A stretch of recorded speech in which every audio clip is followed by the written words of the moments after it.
नमस्कार, शाम के 5 बज चुके हैं। आप देख रहे हैं इंडिया न्यूज। मैं हूं आपके साथ चित्रा त्रिपाठी। श्रद्धांजलि सभा में लोग पीड़ित परिवार को दिलासा देते हैं, उनके जख्मों पर मरहम लगाते हैं। लेकिन आगरा में वीएचपी नेता की हत्या के बाद श्रद्धांजलि सभा में बीजेपी और वीएचपी नेताओं ने बदला लेने की हुंकार भरी। आगरा से बीजेपी के सांसद और केंद्र में मानव संसाधन विकास राज्य मंत्री रामशंकर कठेरिया भी वहीं पर मौजूद थे और उन्होंने भी गुस्से की आग भड़काने वाला भाषण दिया। कठेरिया ने प्रशासन को भी याद दिलाया कि कोई ये ना समझे कि मंत्री बन जाने से उनके हाथ बन गए हैं। उन्होंने कहा कि वीएचपी नेता की तरह कोई दूसरा जाए, इसके पहले ऐसी ताकत दिखानी होगी कि हत्यारे ही चले जाएं। अब ये सवाल बीच बहस में है कि मोदी के मंत्री ने खून का बदला खून क्यों कहा। क्या ये आगरा को मुजफ्फरनगर बनाने की धमकी है?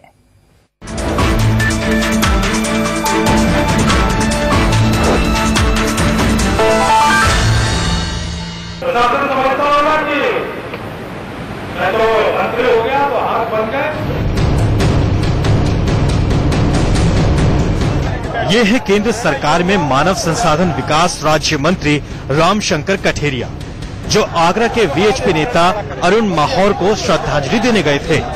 बीजेपी, वीएचपी और संघ परिवार से जुड़े नेताओं के बीच कठेरिया का लहजा इतना कठोर हो गया कि उन्होंने इंसाफ मांगते मांगते बदला लेने की बात शुरू कर दी।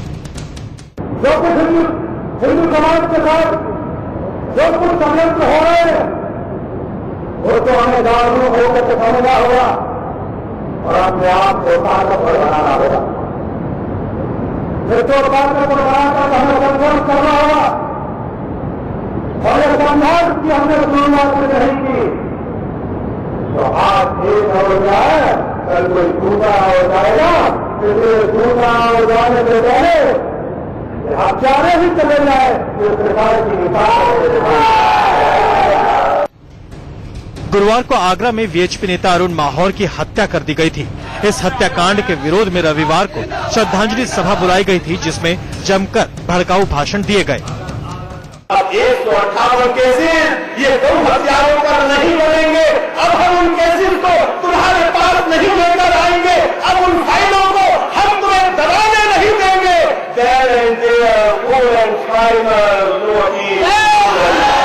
आप लोगों के माध्यम से, मंच के माध्यम से कहना चाहता हूँ प्रशासन के, खासतौर से मुसलमान लोगों को, अगर आपके मन में कोई मन में बात है, एक दिन लेकर खींच ली जाए।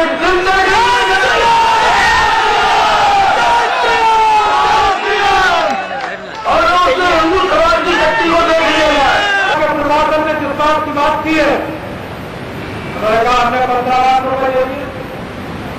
उन्होंने कहा कि हम अखलाक की तरह मकान दे देंगे, 10 लाख रुपए और दे देंगे। हमें कोई पैसे मांग करके सब काम नहीं कर रहा है, हमें न्याय चाहिए। वीएचपी नेताओं के बयान पर किसी को हैरानी नहीं हुई, लेकिन केंद्रीय मंत्री कठेरिया का लहजा अब बड़ा मुद्दा बन गया है कि आखिर मोदी के मंत्री ने इंसाफ की बजाय इंतकाम की बात क्यों की। जो हत्या हुई है दुखद है, दुर्भाग्यपूर्ण है और तत्काल सारे दोषियों को गिरफ्तार किया जाना चाहिए। जो मंत्री रहते हुए या बड़े बड़े पदों पर बैठकर जातीय संघर्ष पैदा करना या धार्मिक उन्माद पैदा करना भी भारत के कानून के अनुसार गलत है। उनके खिलाफ मुकदमा कायम करके गिरफ्तार किया जाना चाहिए। आगरा में वीएचपी नेता की हत्या के बाद जिस तरह की बातें कही गयी, जिस तरह मुजफ्फरनगर की मिसाल दी गई, उससे ये सवाल भी बड़ा हो गया है कि क्या यूपी में अब हर वारदात को सांप्रदायिकता की नजर से देखा जाएगा। क्या ये माना जाए कि आगरा को मुजफ्फरनगर बनाने की धमकी है। Bureau report, India news.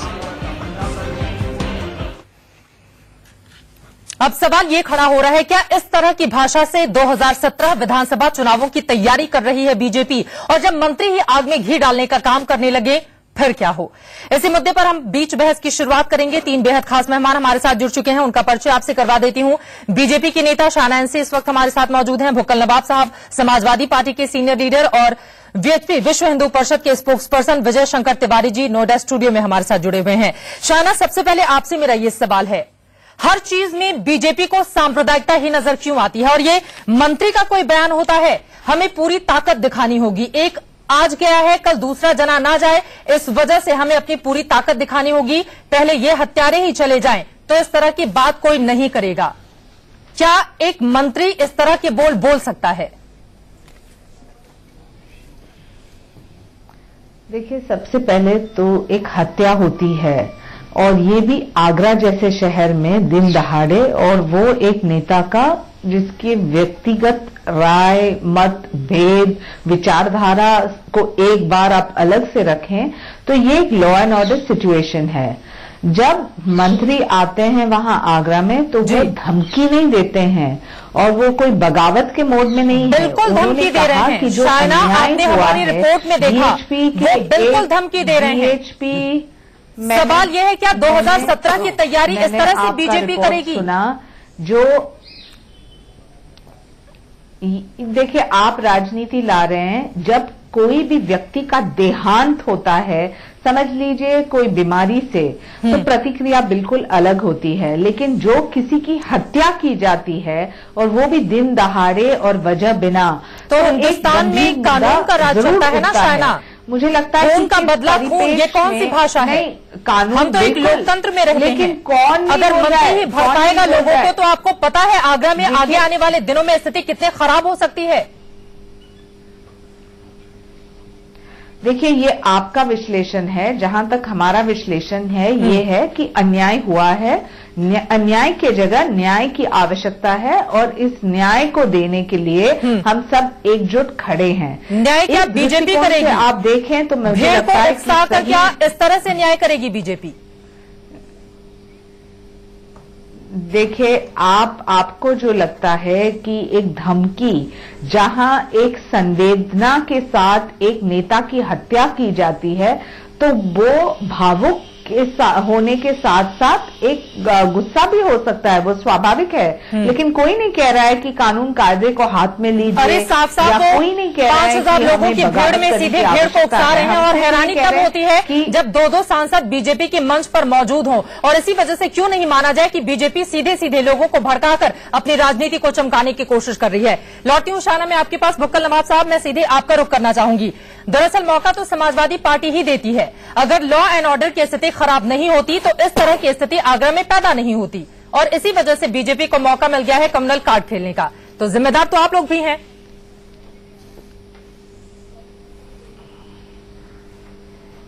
जिम्मेदारी मतलब ये तो नहीं है कि किसी की जबान के ऊपर हम लोग लगाम लगा दें।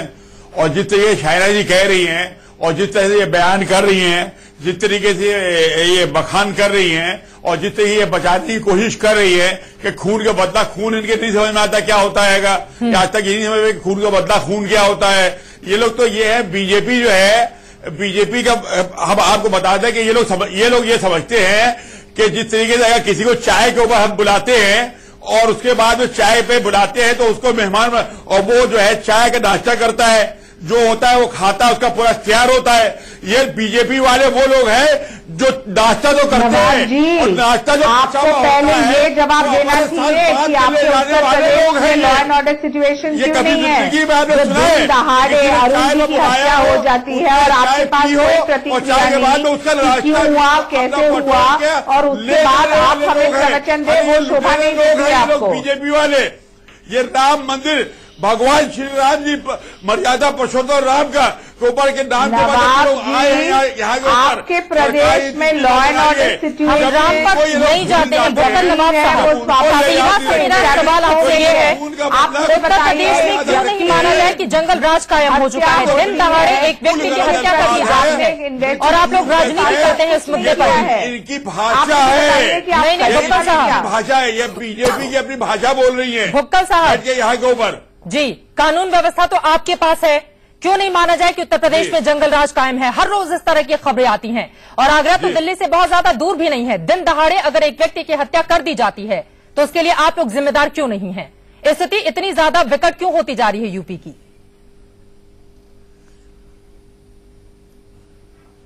देखिए, हमने पहले शुरू में ही कह दिया कि हम जो है जबान के ऊपर जो है लगाम नहीं लगा सकते।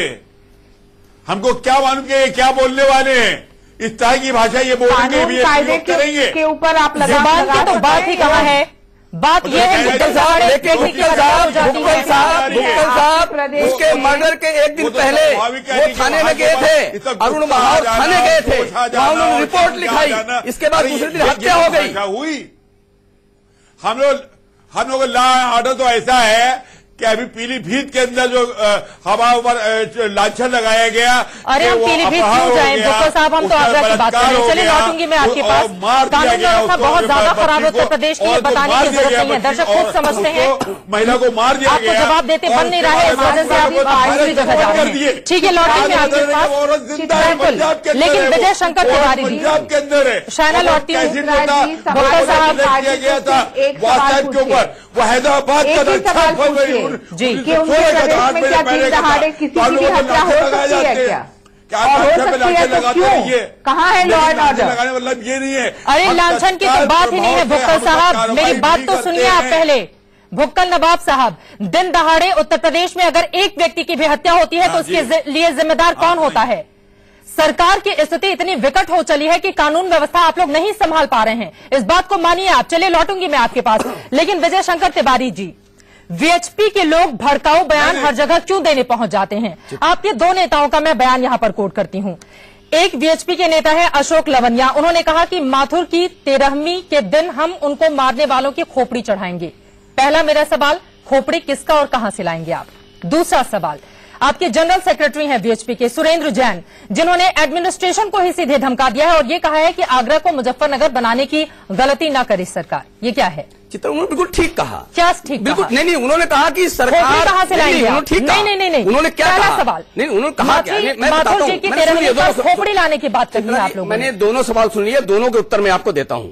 ये हिंदू समाज है, पहले किसी पर कभी भी आक्रमण नहीं करता, पहला वार कभी नहीं करता है, और अगर उसके ऊपर वार होता है तो उसका प्रतिकार भी करता है। देश में कानून का राज है या वीएचपी का राज? एक बात समझ लीजिए, पहले कानून का राज है या वीएचपी का राज है? आप भड़का रहे हैं लोगों को, आप माहौल खराब कर रहे हैं। आप एक बात समझिए, सठे साठम समाचरित, ये भारत का हर नागरिक, हर हिंदू समाज जानता है कि सट के साथ अगर सट का व्यवहार करते हैं तभी सट की बुद्धि आती है। और एक बात तो समझिए, अभी भुक्कल साहब क्या कह रहे थे? मासूम लोग शिकार बन जाते हैं, आप लोगों की राजनीति पता है कि नहीं? आप बात तो सुनिए, भुक्कल साहब क्या कह रहे थे? कह रहे थे कौन क्या बोलता है हमें क्या पता। लेकिन एक दिन पहले वही अरुण महावर, उसको जानकी मारने की धमकी मिलती है, वहां थाने रिपोर्ट लिखाता है, उसको कोई भी सुरक्षा नहीं दी जाती है, दूसरे दिन मार दिया जाता है। उसके पहले की घटना, 3 साल पहले उनकी दुकानें जलाई गई और जिस मोहल्ले में रहते थे 200 परिवार उजड़ के वहां चले गए। बार बार खतरे की घंटी उसके बाद। महत्वपूर्ण सवाल आपकी ओर से उठाए जा रहे हैं, इसका जवाब भुक्कल नवाब साहब से मैं जरूर लूंगी। बिल्कुल, लेकिन खून का बदला खून, लोकतंत्र में इस तरह के शब्दों का इस्तेमाल कतई नहीं होना चाहिए और हर जगह इसकी निंदा हो, जितनी निंदा की जाए उतना कम है। एक छोटे से ब्रेक के लिए रुकेंगे, लौटियों में आपके पास एक छोटे से ब्रेक के लिए हम रुकेंगे। लेकिन सबसे बड़ा सवाल यह है, क्या 2017 की तैयारी कर रही है, चाहे वो बीजेपी हो चाहे वो समाजवादी पार्टी हो? क्योंकि इस तरह का बयान जो बेहद शर्मनाक है, उसको लेकर घृणा की राजनीति फैलाने के लिए जिम्मेदार किसको माना जाए? चर्चा में आगे बढ़ेंगे। बीजेपी हर एक मामले को सांप्रदायिक रंग देने की कोशिश क्यों करती है और उत्तर प्रदेश में कानून का राज क्या खत्म हो गया है? यही है मुद्दा जिस पर हम बहस कर रहे हैं। लेकिन शायना एनसी जी, सीधा सा सवाल आपसे है, आप लोग यानी कि बीजेपी की ओर से इस बात की निंदा क्यों नहीं की जाती है? अगर एक केंद्र में मंत्री जाकर ये कहेगा खून का बदला खून और सीधे खत्म कर देने की बात कही जाएगी मंच से, क्यों नहीं माना जाए कि आप लोग भीड़ को उकसाकर बदला लेने की बात कर रहे हैं, जिसकी वजह से उत्तर प्रदेश की स्थिति खराब होगी? कानून व्यवस्था क्या आप लोग बिगाड़ना चाहते हैं वहां का? चित्रा जी, बल्कि आपको ये सवाल पूछना चाहिए कि कानून व्यवस्था यूपी में इतना खराब कैसे हुआ? वो सवाल जो समाजवादी पार्टी को पूछना चाहिए, किसी ने पूछा ही नहीं है। मैं नहीं मानती हूं कि जिस ढंग से हमारे मंत्री ने ये बयान दिया, वो लिटरली ऐसे बोल रहे हैं कि नहीं हमें भी हथियार उठा के बिल्कुल इसी तरह से बोल रहे हैं। उन्होंने सिर्फ एक प्रतिक्रिया देखिए चित्रा जी, जब हम उत्तेजित होकर भाषा का इस्तेमाल करते हैं तो वो भीड़ को उकसाती है। जो वो गुजर गए, एक सेकेंड आप सुन लीजिए ना, आप सुन लीजिए। तो जो कोई व्यक्ति कोई बीमारी से या फिर उम्र की वजह से गुजर गए तो कोई बोलने की आवश्यकता ही नहीं है। जो दिन दहाड़े अरुण जी की हत्या की जाती है और वहां जिस ढंग से इन्वेस्टिगेशन भी करना चाहिए, वो सारी बातें सही है शायना, समाजवादी आपकी बातों से मैं इत्तेफाक रखती हूं, ने वो भी नहीं की। लेकिन एक हत्या अगर हो गई तो पुलिस को मामले की जांच करने दीजिए। अगर आप लोगों को उत्तर प्रदेश पुलिस पर भरोसा नहीं है तो आप रिक्वेस्ट कीजिए कि सीबीआई से जांच कराई जाए। भरोसा कैसे कर सकते हैं? अगर आपको नहीं है तो आपके दूसरे भी तमाम पहलू हैं, लेकिन खून का बदला खून, ये कौन सा शब्द है शायना एनसी? मत सोचिए, मत सोचिए कि वो पहलू नहीं है। हम जरूर मांगेंगे एक सीबीआई इन्वेस्टिगेशन, हम जरूर मांगेंगे बहुत सारे जांच, लेकिन वो अपने जगह, मैं नहीं बोल रही हूं कि किसी भी व्यक्ति को कानून कायदे को हाथ में लेना है, लेकिन जिस प्रदेश में यही काम आपके नेता कर रहे हैं, और नेता तो छोड़िए, लॉ एंड ऑर्डर दो सांसद ही नहीं है, उनकी ओर से और मंच पर इस तरह की बातें कही जाती हैं। कोई दिन दहाड़े कहने और करने में, उत्तर प्रदेश की लॉ एंड ऑर्डर पर आप सवाल उठा रही हैं। भुप्पल नवाब साहब हमारे साथ नहीं है, दोबारा से अफसोस की बात है, समाजवादी पार्टी और यूपी की सरकार में दिन दहाड़े किसी की हत्या होती है, वो करते हैं ऐसे।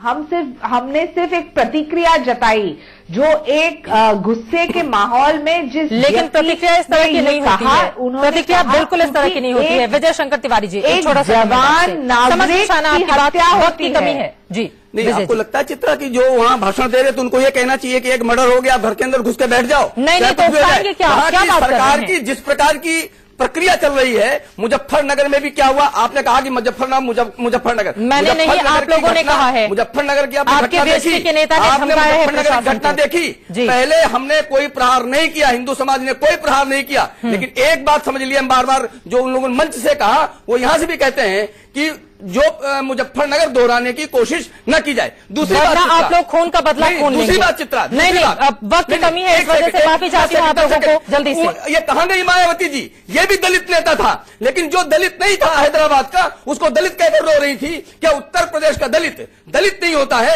इसके लिए मायावती जी कहां गई? चलिए, वक्त की कमी है, बहुत शुक्रिया हमारे साथ इस चर्चा में शामिल होने के लिए। लेकिन किसी भी हत्या पर एक तो राजनीति नहीं होनी चाहिए, और ऊपर से अगर खून का बदला खून जैसे शब्दों का इस्तेमाल किया जाएगा तो लोकतंत्र शायद इसके लिए कभी भी किसी भी नेता को माफ नहीं करेगा।